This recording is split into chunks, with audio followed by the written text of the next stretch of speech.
Welcome everyone to another wonderful episode here, Jaws Podiatry. We have a young gentleman who has presented to our office today with an unfortunate traumatic injury that he sustained on Saturday.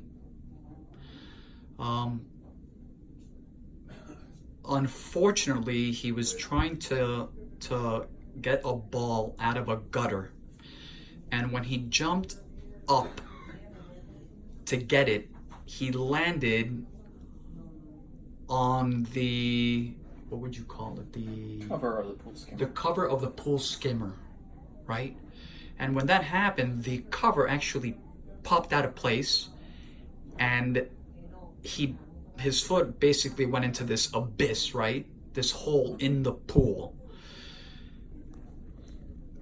The patient sustained a full thickness laceration, which is what everyone sees here.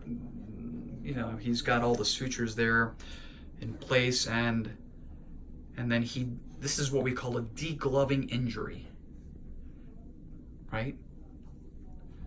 It basically just degloves, and the camera doesn't really do justice to how deep that gash is on the second toe.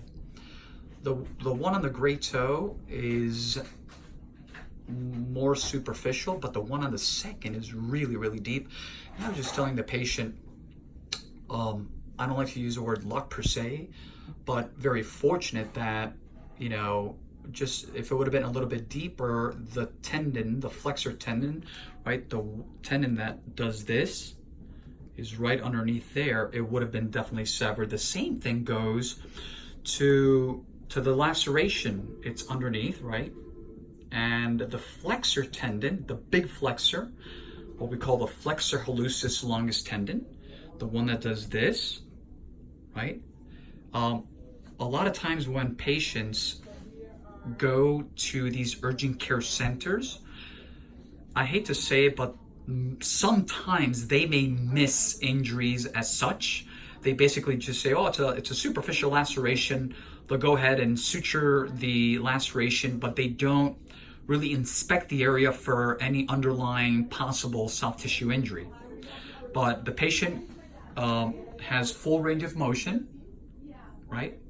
Which is fantastic. It's always our main concern. So again, I think that, you know, for everyone out there, just be very careful. You know, obviously this was an unfortunate injury, but he's on antibiotics, tetanus prophylaxis, the whole works. So we're going to keep a close eye on his progress, and I will definitely post a follow-up video to this one. Like always, www.jawspodiatry.com, Instagram Dr. Tojam, Jaws Podiatry Facebook, and last but not least, our YouTube channel, Jaws Healthcare. Have a wonderful day, everyone.